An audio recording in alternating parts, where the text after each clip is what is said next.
Hello दोस्तों, very good morning. मैं उम्मीद करती हूँ कि आप सभी बहुत अच्छे होंगे और आप सभी ने कल की क्लास देखी होगी।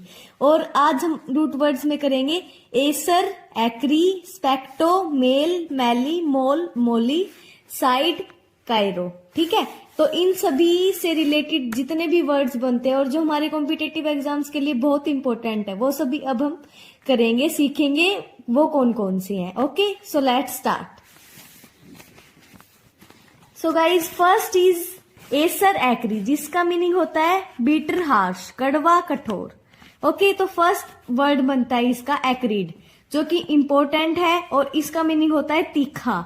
एन एक्रीड स्मेल और taste is very strong, bitter and unpleasant in our nose and throat. Okay, clouds of acrid, acrid देखो यहाँ पे एक्रीड आ गया, क्राई आ गया, तो फिर तीखा, मतलब ऐसे समझो कड़वा, कठोर, जो नेगेटिव होता है ये वर्ड, इसलिए इस प्रकार से होता है। इससे रिलेटेड जिसमें भी आपको एसर एक्री वर्ड दिख जाए तो उनका नेगेटिव होगा, जिनका मीनिंग होगा कड़वा, कठोर, तीखा, इस प्रकार से होगा। ठीक है, तो ये कुछ एग्जाम्पल है और सिनोनियम्स है bitter, sharp, sure, harsh, acid. And next word है एक्रीमनी, जो कि न्यूज़पेपर्स में बहुत ज्यादा आता है और ये इंपॉर्टेंट है। मैं आपको जितने भी रूट वर्ड्स करवा रही हूँ, ये मोस्ट इंपॉर्टेंट समझो। जो थोड़े बहुत मैं छोड़ दूंगी वो समझ लो बहुत कम आते हैं लेकिन बहुत ज्यादा कम आते हैं, और ये सबसे इंपॉर्टेंट वाले हम कर रहे हैं।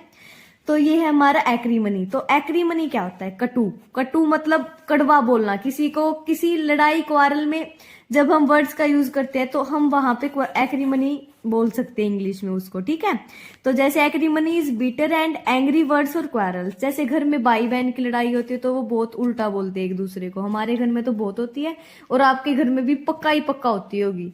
तो अब हम नेक्स्ट आगे चलते हैं। तो इसके ये एग्जाम्पल है, एग्जाम्पल आप अपनी तरफ से भी सोच सकते हो। एग्जाम्पल बस इस तरीके से होता है कि आपको वर्ड समझ में आ जाए, और वर्ड आपको समझ में आ गया कि ये एक्रीमनी है, आप इस तरीके से भी रिलेट कर सकते हो इसको। क्राई, क्राई रोते हम कब है? जब हमें कोई कड़वे वचन बोल देता है। ठीक है, तो इस तरीके से हम इसको समझ जाएंगे कि ये नेगेटिव वर्ड है। आप किस प्रकार से भी रिलेट कर लो, चाहे आप ये समझ लो कि इसका मीनिंग क्या होता है, बीटर या हार्श मीनिंग होता है, इसलिए इसका मीनिंग है कटु, उगरता है, ऐसे भी समझ सकते हो।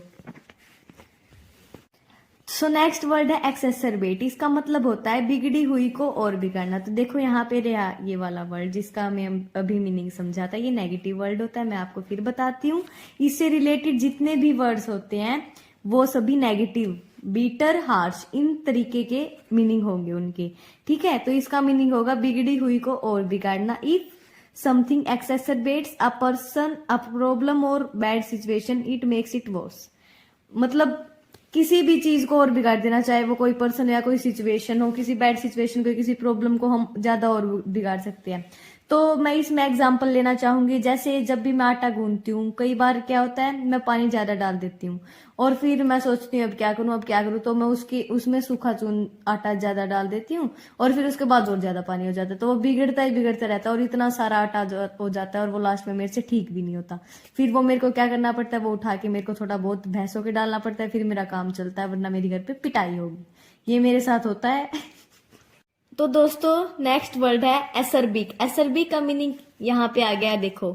ठीक है, तो फिर इसका मीनिंग होता है कड़वा, showing criticism in a way that is clever and funny. मतलब हम किसी को मजाक के तौर पर बहुत ज्यादा कटु वचन बोल देते हैं, बहुत ज्यादा उसको हर्ट कर देते हैं और वो मजाक भी कर देते हैं। मतलब हमें लगता है कि हम मजाक कर रहे हैं और हम जैसे मतलब टोंट कर देते हैं उस पर, और वो बहुत ज्यादा हर्ट करने की बात होती है। तो तब ये इसका मीनिंग ये होता है। ठीक है, तो अब हम अपने नेक्स्ट रूट वर्ड पे चलते हैं फटाफट से। तो हमारा नेक्स्ट रूट वर्ड है स्पेक्टो। स्पेक्टो का मतलब क्या होता है? टू लुक और एग्जामिन, मतलब देखना और जांच करना। ओके, तो स्पेक्टाक्युलर, स्पेक्टाक्युलर जैसे हम बोलते हैं अमेजिंग, शानदार, तो उसको हम स्पेक्टाक्युलर भी बोल सकते हैं। आगे से आप अमेजिंग का यूज मत करना, स्पेक्टाक्युलर का यूज करना, क्योंकि ये थोड़ा सा अलग वर्ड है और आपके सामने जो भी होगा, आपके साथ जो भी होगा, वो सुनेगा तो सोचेगा अरे वाह ये तो बहुत अच्छा इंग्लिश बोलता है। मतलब थोड़ी बहुत आपकी अच्छी इमेज हो जाएगी, तो देख लेना आप, मैं तो ऐसे ही मजाक कर रही हूँ। तो स्पेक्टाक्युलर का मीनिंग होता है शानदार, beautiful in a dramatic and eye catching way, मतलब जिसको देखने से हमें बिल्कुल ऐसे लगे कि वाओ शानदार, तो उसको हम स्पेक्टाक्युलर बोलते हैं। एग्जाम्पल आप अपने तरीके से कुछ भी ले लो। ठीक है, इसकी synonym amazing, eye catching, arresting, breathtaking. Okay, तो नेक्स्ट है हमारा इंट्रोस्पेक्ट। इन इसका मतलब क्या होता है? अंदर। ठीक है, तो इंट्रोस्पेक्ट और स्पेक्ट का मतलब क्या होता है? देखना। तो इंट्रोस्पेक्ट क्या होगा? आत्मविश्लेषण करना, मतलब अपने आप में। जैसे हम सुबह उठते हैं तो हम थोड़ा टाइम हमें खुद को भी देना चाहिए, अच्छी सी एयर में बैठो और खुद को देखो। और जब भी हम बाहर शहर पे जाते हैं या फिर कहीं भी बाहर होते हैं, एक अकेले होते हैं, तो हम अपने से बातें करते हैं, तो उसको बोलते हैं इंट्रोस्पेक्ट। मतलब खुद से पूछना कि हाँ तुझे अब क्या चाहिए, मतलब इस तरीके से खुद के साथ बातें करना, खुद को समझना, उसको हम बोलते हैं आत्मविश्लेषण करना, इंट्रोस्पेक्ट। तो अब हम नेक्स्ट रूट वर्ड पे आ जाते हैं। इसका क्या मीनिंग है? एक्सट्रोस्पेक्शन। एक्सट्रोस्पेक्शन क्या होता है? जैसे इंट्रोस्पेक्ट था अंदर, इन, एक्स मतलब बाहर, तो इसका मतलब होता है कि अपने से बाहर का देखना। ठीक है, the consideration and observation of things external to the self. Okay, अपने से बाहर देखना, जैसे examination and study of externals. समझ गए? ये एग्जाम्पल लगा लो आप। तो इस तरीके से होता है एक्सट्रोस्पेक्शन का। और इंट्रोस्पेक्ट का आपको पता चल गया, स्पेक्टेक्युलर का आपको पता चल गया। स्पेक्टेक्युलर शानदार, इंट्रोस्पेक्ट आत्मविश्लेषण करना, एक्सट्रोस्पेक्शन मतलब अपने से बाहर का। ठीक है, रिट्रोस्पेक्ट क्या होता है? रिट्रोस्पेक्ट जैसे हमने गैलरी में कोई भी फोटो वीडियो एडिट की होगी तो उसमें बहुत सारे फिल्टर्स होते हैं। एक फिल्टर होता है विंटेज और ये एक ही होता है रिट्रो। इसका ये जब ये वाला फिल्टर लगाते हैं तो ब्लैक एंड व्हाइट होता है। ब्लैक एंड व्हाइट पुराने जमाने का वो था, टाइम था, तो इसका मतलब होता है पास्ट। और स्पेक्ट का मतलब क्या होता है? देखना। तो रिट्रोस्पेक्ट क्या होगा? बीते हुए को याद करना, thinking now about something in the past. Okay, तो सिनोनियम इसका होगा रिमेम्बरिंग। और सर्कमस्पेक्ट क्या होता है? सर्कम, इसको आप सर्कल से रिलेट कर सकते हैं, तो बेसिकली इसका मीनिंग होगा सावधान। ठीक है, मतलब सावधानी से, मतलब बिल्कुल ध्यान से आगे के फूक फूक के कदम रखना। ठीक है, तो सर्कमस्पेक्ट आगे को सभी चीजों को देख के आगे का अपना जो भी करना है वो निर्णय लेना है। तो इसका आप कुछ भी कर सकते हो कि the banks should have been more circumspect in their dealings. मतलब बैंक लोन दे तो उनको बहुत मतलब सावधानी से देना चाहिए, जो ट्रस्टेड बंदा है उसी को देना चाहिए, ऐसे किसी को भी नहीं देना चाहिए। तो फिर इसके आप सिनोनियम देख सकते हैं, केयरफुल, ऐसे। तो हमारा नेक्स्ट वर्ड है स्पेक्टेट। स्पेक्टेट मतलब क्या होता है? किसी चीज को देखना। स्पेक्टेट, ये तो बिल्कुल आसानी वर्ड है। तो हम किसी चीज को देखते हैं तो उसको हम बोलते हैं स्पेक्टेट। तो इसका सिनोनियम क्या होगा? सी, टेक इन, वॉच, व्यू। अगला वर्ड है स्पेक्टेटर। स्पेक्टेटर क्या होता है? दर्शक। ठीक है, जैसे हम कोई भी मैच होता है, क्रिकेट का मैच आप जरूर देखते हो, जब कोहली चौके छक्के लगाता है तब बहुत तालियां बजाते होंगे। तो फिर स्पेक्टेटर जो भी दर्शक होते हैं वो बहुत ज्यादा तेज तेज तालियां बजाते हैं। तो जो a spectator is someone who watches something, मतलब जो किसी चीज को देख रहा होता है, वो उसमें पार्टिसिपेट नहीं कर रहा होता, किसी गेम को वो देख रहा होता है। तो स्पेक्टेट क्या होता है? किसी चीज को देखना। मतलब स्पेक्टेटर जो देखते हैं उसको स्पेक्टेट कहते हैं। तो हम जैसे मैच देखते हैं तो आप आगे से ऐसे बोलना कि स्पेक्टेटर्स स्पेक्टेट कर रहे हैं।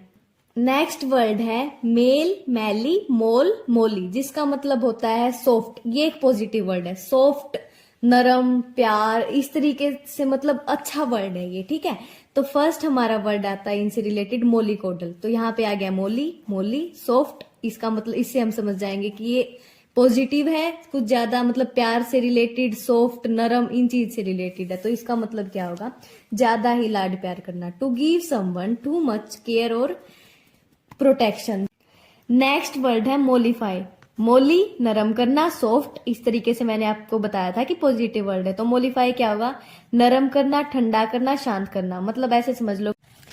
And the next word is emollient. Emollient की पार्ट ऑफ स्पीच नाउन भी होता है और एडजेक्टिव भी होता है। An emollient is a liquid और cream which you put on your skin to make it softer और टू रिड्यूस पेन। चमड़ी को मुलायम करने वाली। ठीक है, इमोलियंट, क्रीम। ठीक है, और नेक्स्ट वर्ड भी इमोलियंट ही है। इमोलियंट का एक और मीनिंग होता है ठंडा करने वाला, मतलब अटेम्प्टिंग टू अवॉइड कन्फ्रंटेशन और एंगर। कामिंग मतलब हम किसी चीज को ठंडा करते हैं, यहाँ पे आप देख सकते हो मोली आया है, तो ठीक है, इमोलिएंट का एक मीनिंग क्या था, चमड़ी को मुलायम करने वाली, क्रीम को कह सकते हैं हम, और एक ये ठंडा करने वाला, ठीक है। इसका मॉइस्चराइजर उसी तरीके का मतलब वर्ड है ये, बस ठंडा करने वाला और एक क्रीम, इसलिए ये अलग अलग बनाया हुआ है, बाकी ये सभी सेम है, ठीक है। आप समझ जाओगे आपके एग्जाम में जब भी आएगा। And the next meaning is mellifluous. Mellifluous का क्या मीनिंग होता है, मेलिफ्लुअस का मतलब होता है मधुर। आप मेलिफ्लुअस वॉइस और पीस मतलब फ्लूअस को आप फ्लावर से रिलेट कर सकते हैं, और मेली आपने पढ़ाई था अभी, पॉजिटिव वर्ड होता है जिसका मीनिंग होता है सॉफ्ट, और फ्लूअस को आप फ्लावर से रिलेट कर लीजिए, तो मेलिफ्लुअस का क्या मीनिंग होगा, मधुर, ठीक है। इसके ये कुछ सिनोनियम्स वगैरह हैं जो आप जब नोट्स बनाए आप लिख सकते हैं, बाकी आपका ये वर्ड क्लैरिफाई हो चुका है और ये इंपॉर्टेंट है। तो नेक्स्ट वर्ड आप देखो, मोल्टन। मोल्टन का क्या मीनिंग होता है, पार्ट ऑफ स्पीच इसके एडजेक्टिव है, तो मोल्टन मेटल और रॉक मतलब पिघला हुआ, ठीक है। जैसे हम कोई भी सोना के हार बनवाते हैं, कुछ भी करवाते हैं, तो पहले उसको पिघलाते हैं, तो मोल्टन आपको ये समझ में आ जाएगा कि देखो हमने मेल, मैली, मोल, मोली ये सभी की, इनका क्या मीनिंग है, सॉफ्ट, तो ठीक है। तो इस वर्ड में भी हमें मोल्टन देखने को मिल गया, तो इसका मतलब क्या हुआ, पिघला हुआ। एग्जाम में आपको मतलब एग्जाम में क्वेश्चन दिया होगा और 4 ऑप्शन दिए होंगे, तो उसमें से कहीं पे भी मोल्टन लिखा है तो आप उसको रिलेट कर सकते हो कि ये जो वर्ड दिया हुआ है उसका सिनोनियम एंटोनियम है या नहीं, बस उसी चीज में इन वर्ड्स का यूज होता है।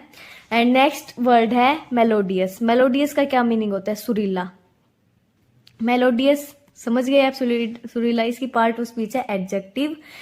Melodious sound is pleasant to listen to, मतलब जैसे अरिजीत सिंह की वॉइस लगा लो आप, सुनने में बहुत अच्छी लगती है, वही मेलोडियस, उसको हम बोल सकते हैं उनकी साउंड मेलोडियस है, ओके।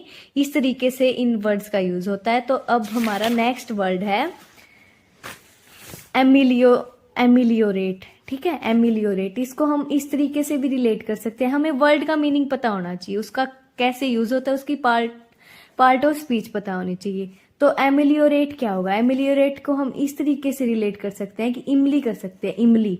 जब खाने का स्वाद बिगड़ जाता है तो उसमें अगर सब्जी में इमली मिला दे तो वो सुधर जाती है, इस तरीके से रिलेट कर लो। तो एमिलियोरेट का क्या मीनिंग होगा, सुधारना। बाकी हमको पता है कि मैली आ गया यहाँ पे, मैली का मतलब क्या होता है, सॉफ्ट, नरम, मतलब पॉजिटिव मीनिंग होता है, तो बेहतर बनाना, इस तरीके से हम इस वर्ड को समझ जाएंगे। तो इसकी पार्ट ऑफ स्पीच क्या है, verb, to make a bad और अनप्लीजेंट सिचुएशन बेटर, ओके। इसका एग्जाम्पल जैसे हमने अभी इमली का लिया, आप कुछ और ले सकते हो, ये सिर्फ समझाने के लिए है, ठीक है। सिनोनियम better, improve, enhance, help, okay. तो नेक्स्ट हमारा वर्ड है साइड। साइड का मीनिंग क्या होता है, killing, killer. Patricide, patricide P से आप रिलेट कर लो कि फादर, पापा, ठीक है। तो फिर किलिंग, किलर ऑफ फादर, ठीक है। मैट्रिसाइड मदर से रिलेट कर दो, इसका मीनिंग होता ही फादर है, और मैट्रिसाइड का मीनिंग होता है मदर, ठीक है। तो मैट्रिसाइड और साइड आ गया मतलब किलर, किलिंग, ठीक है। तो मैट्रिसाइड ये हो गया। तो सोरोज, इसको हम सिस्टर के लिए यूज करते हैं, एस से एस ऐसे भी आप कर सकते हो रिलेट, ठीक है। तो किलिंग, किलर ऑफ सिस्टर। फ्रैट्रिसाइड, फ्रैट्रिसाइड को हम ब्रदर, फ्रैट्रिसाइड का मीनिंग होता है ब्रदर, मतलब इसको भाईचारा, इस तरीके से भी ये यूज होता है। तो आप फ्रैट्रिसाइड का क्या मतलब होगा, किलिंग, किलर ऑफ ब्रदर। तो नेक्स्ट है फिलीसाइड। फिलीसाइड मतलब खुद का बच्चा, उसको मार देना, इस तरीके से फिलीसाइड मतलब अपना बेटा, अपना बेटा, अपना ही बेटी, ठीक है। तो ये हो गया। अब आगे समझते हैं हम पेरिसाइड। पेरिसाइड मतलब पेरेंट्स या फिर क्लोज रिलेटिव, जैसे चाचा, मामा, जो मतलब हमारे पेरेंट्स के जैसे होते हैं, उनका किलिंग करना उनको, ठीक है। तो फिर अगला है यूक्सोरिसाइड। इसका क्या मतलब होता है, वाइफ को मारना, ये समझ लो आप, ये अलग सा है। इसका देखो साइड का मीनिंग क्या है, मर्डर करना, किलिंग, किलर, ठीक है। इसका क्या मीनिंग है, इसका मीनिंग जो भी आगे है वही है इसका मीनिंग, ठीक है। तो इसका मीनिंग क्या है, वाइफ। तो नेक्स्ट हमारा है मैरिटिसाइड। मैरिटिसाइड का क्या मीनिंग, मैरिटिसाइड ये हस्बैंड के लिए यूज होता है, और साइड मारना तो किलिंग किलर ऑफ हस्बैंड। आपको भी थोड़ा बहुत कंफ्यूजिंग लग रहा होगा, लेकिन जब आप दोबारा करोगे तब आपको बहुत ज्यादा सही से समझ में आएगा। आप एक बार देखो वीडियो को, और फिर अगर आपको समझ में ना आए तो दोबारा देख लेना, और नोट्स बनाओ तो बना लेना, वरना ऐसे भी क्लियर हो जाएंगे। आप रूट वर्ड्स लिख लो और उनके वर्ड्स लिख लो कि इनका क्या मीनिंग है, उससे भी क्लियर हो जाएंगे। मैंने एग्जाम्पल्स वगैरह ज्यादा इसलिए लिखे हुए क्योंकि मैं तब बिगनर थी और मेरे को बहुत ज्यादा प्रॉब्लम आ रही थी इनमें, इसलिए मैंने एग्जाम्पल वगैरह भी सभी नोट डाउन किए हुए, वरना इतनी जरूरत नहीं रहती है नोट्स बनाने में। बाकी नोट्स वो होते हैं जिससे आप सभी को समझ में आ जाए, तो आप किस तरीके से भी बना सकते हैं। तो ठीक है, ये न्यूज़पेपर्स में बहुत ज्यादा यूज होता है। न्यूज़पेपर्स में मर्डर का यूज नहीं होता, वहां पे होमिसाइड का यूज होता है। इसका क्या मतलब होता है? Killing killer of human. ठीक है, अगला वर्ड है जीनोसाइड। इसको हम जीन से रिलेट कर सकते हैं। The murder of a whole group of people, specially a whole nation, race और रिलीजियस ग्रुप। ठीक है, तो मतलब इस तरीके से आप साइड, किलिंग किलर, तो साइड कहीं भी आ जाए ना तो आप ऐसे समझ लेना कि यहाँ पे किसी को मारने की इस तरीके से बात हो रही है, और जब आप इनको दोबारा करोगे तो आपको सही से समझ में आ जाएगा। तो नेक्स्ट हमारा वर्ड है एमीसाइड। एमी, इसको आप समझिएगा, ये फ्रेंड के लिए होता है। एमीसाइड का बेसिकली मीनिंग होता है फ्रेंड, और साइड किलिंग किलर। ठीक है, तो फिर amicide, killing killer of friend. Next word है हमारा इन्फेंटिसाइड। इन्फेंटिसाइड, इन्फेंट अपना चाइल्ड। ठीक है, the crime of killing a child, infanticide उसको बोलते हैं। फोइटिसाइड, भ्रूण हत्या। इसको, ये इंपॉर्टेंट वर्ड है, बहुत ज्यादा इंपॉर्टेंट, और आपको एग्जाम्स में बहुत ज्यादा देखने को मिलेगा, क्लोज टेस्ट जो होते हैं वहां पे भी और ऐसे भी। तो इसको आप सही से देख लेना। फोन्टिसाइड का क्या मीनिंग होता है? भ्रूण हत्या। साइड का मतलब मर्डर करना। इंसेक्टिसाइड, इंसेक्टिसाइड को यूजुअली हम घर में छिड़कते हैं, और पेस्टिसाइड्स को हम वहां पे खेतों में छिड़कते हैं। ठीक है, तो इंसेक्टिसाइड्स इंसेक्ट का मर्डर करना, और पेस्टिसाइड पेस्ट का। ठीक है, एंड नेक्स्ट है बोविसाइड। बोवी को यूजुअली हम कैटल के लिए यूज करते हैं, मतलब कैटल को बोवी भी बोलते हैं। इस तरीके का वर्ड होता है जिसका मीनिंग होता है कैटल। ठीक है, तो ये पार्ट ऑफ स्पीच इसका नाउन है, the killing of a cow. Okay, तो अब हमारा नेक्स्ट रूट वर्ड है, हमारा नेक्स्ट रूट वर्ड है कायरो। तो कायरोमैंसी क्या होता है? कायरोमैंसी की पार्ट ऑफ स्पीच है noun. Chiromancy and palmistry is the practice and art of trying to find out what people are like and what will happen in their future। मतलब जो हाथ की रेखाओं को पढ़ के भविष्य बताते हैं उनको। तो जहां पे भी आपको ये वर्ड दिखे उसका मीनिंग होता है हाथ, हाथ से रिलेटेड। ठीक है, और पोंडी इस तरीके से तो ऐसे समझ लेना आप, पी मतलब पैर से रिलेटेड। ठीक है, तो अब इस चीज को, इसी रूट वर्ड को हम पढ़ने वाले हैं, कायरो को। तो कायरोमैंसी मतलब हस्तरेखा विद्या। ठीक है, और कायरोमैंसर हस्तरेखा विद्या को जो जानता है। ठीक है, और कायरोपोडी मतलब the study and treatment of problems and diseases of people's feet and hands. अभी मैंने आपको बताया था, पैर, फीट आप समझ सकते हैं, और कायरो हैंड। तो इस तरीके से फूड डॉक्टर ये भी बोल सकते हैं, इनको सिनोनियम्स। ठीक है, कायरो हैंड, पोडी फीट, अभी मैंने आपको बताया पैर। तो कायरोपोडिस्ट a person whose job is to treat problems and diseases of people's feet. Foot doctor, podiatrist. Okay, तो अब यहाँ पे हमारे रूट वर्ड्स आज के समाप्त होते हैं, और ये अगले रूट वर्ड्स है जो आपको नेक्स्ट वीडियो में समझाए जाएंगे। हाँ, मैं बिगनर हूँ, मेरे को क्या पता कुछ सही से समझाना ना आया, और लेकिन मैंने अपनी बेस्ट कोशिश की है। तो अगर आपको वीडियो अच्छी लगी तो like, share and subscribe. And Telegram channel पे इसकी PDF मिल जाएगी, आप टेलीग्राम चैनल ज्वाइन कर लेना, डिस्क्रिप्शन में आपको लिंक मिल जाएगा। Thank you so much for watching. हर हर महादेव। ज्यादा ही लाड प्यार करना, to give someone too much care और प्रोटेक्शन। जैसे आजकल या समझ लो थोड़े टाइम से पहले ये रील बहुत ज्यादा फेमस हो रही थी कि भाई पापा की परी, पापा की परी। लेकिन भाई लड़कियां तो इतना कुछ करती भी नहीं है जितना लड़के करते हैं। वो है पापा के मगरमच्छ, मतलब मम्मी के मगरमच्छ, और पापा के भी, सबके मगरमच्छ है वो, लड़के और लड़की।